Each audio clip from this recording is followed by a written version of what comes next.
Hello tout le monde! Salut! Après presque 2 ans d'attente, nous voilà enfin en Thaïlande. On est arrivé d'abord sur l'île de Phuket pendant 2 semaines. Située au sud du pays, c'est l'une des régions les plus touristiques et c'est l'île la plus grande du royaume. C'est ici qu'a eu lieu notamment le tsunami du 26 décembre 2004. Même si depuis le temps, on ne s'en douterait plus qu'un tel événement ait pu se produire, on trouve encore de nombreux mémoriaux sur l'île. Ici, environ 40% de la population est musulmane, alors que dans le reste du pays, ils sont environ 5%. On a donc trouvé beaucoup de mosquées, mais la religion bouddhiste est aussi très présente sur l'île avec une trentaine de temples au total. Donc bien sûr, on n'a pas pu faire tous les temples, on en a vu 2, ce sont les 2 principaux de l'île. Tout d'abord, on a été visiter le Big Buddha qui a une taille de 45 mètres et qui est situé en haut d'une colline, donc du coup on peut le voir depuis de nombreux endroits de l'île. Et à l'inverse, depuis cet endroit, on a une vue panoramique à 360 degrés sur Phuket. La visite est gratuite et c'est vraiment un incontournable si vous venez ici.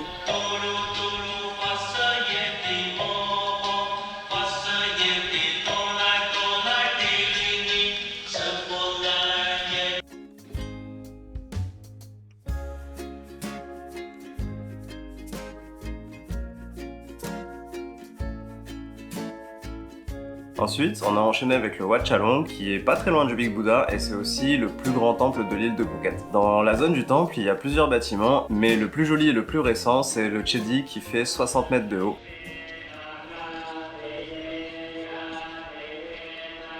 Et qui abrite un fragment d'os de Bouddha qui est une relique sacrée. L'intérieur est très bien décoré avec beaucoup de couleurs, et si vous montez au dernier étage, vous allez avoir une vue sur tous les autres bâtiments, et aussi on trouve une grande boîte à offrandes.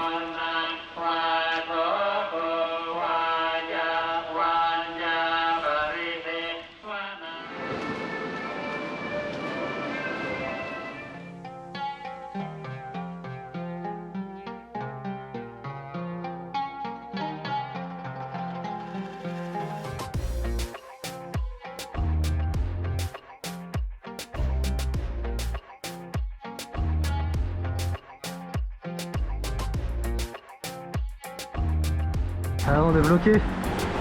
Oui. Et en plus j'ai faim.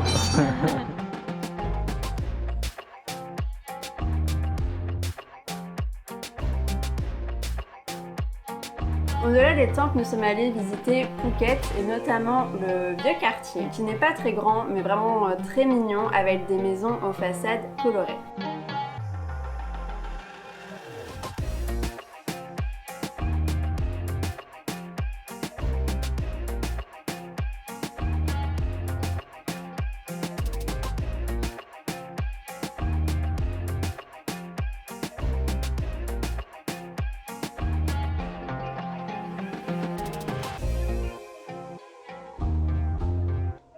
En attendant le marché de nuit qui a lieu le dimanche, on est parti se rafraîchir dans un centre commercial de Phuket, climatisé car vraiment il faisait très chaud ce jour-là. C'est chaud.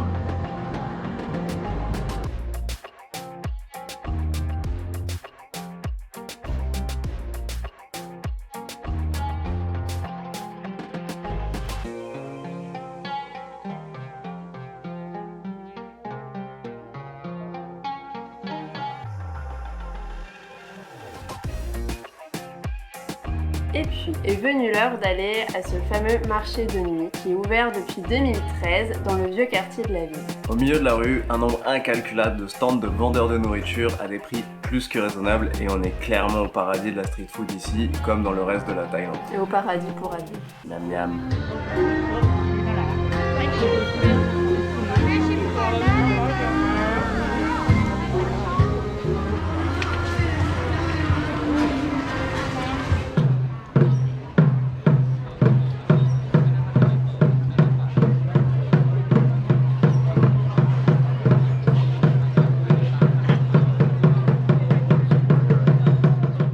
C'est aussi la première fois qu'on voyait autant de monde et autant de touristes depuis qu'on était arrivé. Parce qu'il faut bien le dire, on est début décembre 2021 et tous les touristes ne sont pas encore revenus, ils reviennent au fur et à mesure et donc sont assez rares. Ce qui nous permet de profiter en fait des plages qui sont encore assez vides. Bon alors là ça fait 35 jours qu'on est sur l'île de Koh Lanta. On ne sait pas encore quelle stratégie on va adopter pour ce soir, qui on va voter. Tout ce qu'on sait c'est qu'on ira au carré final après la réunification.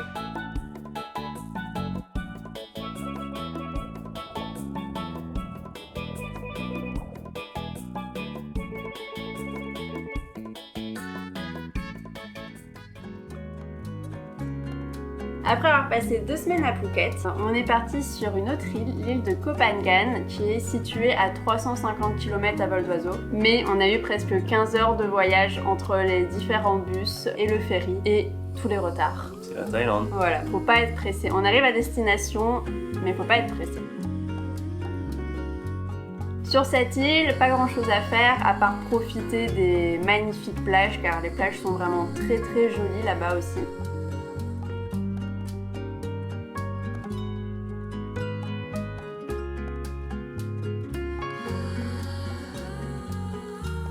Bien sûr, ça c'est quand le temps le permet, car on a passé donc une semaine là-bas et on a eu énormément de pluie et d'orage. On a eu en fait qu'une seule journée de beau temps.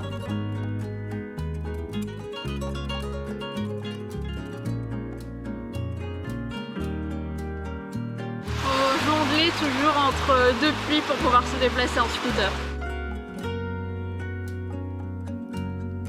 Et donc maintenant, il est l'heure pour nous de quitter cette île avec une ambiance super chill et un brin hippie pour partir dans le nord de la Thaïlande avec, j'espère, plus de soleil et un super programme qui nous attend. Mais ça, ce sera au prochain épisode.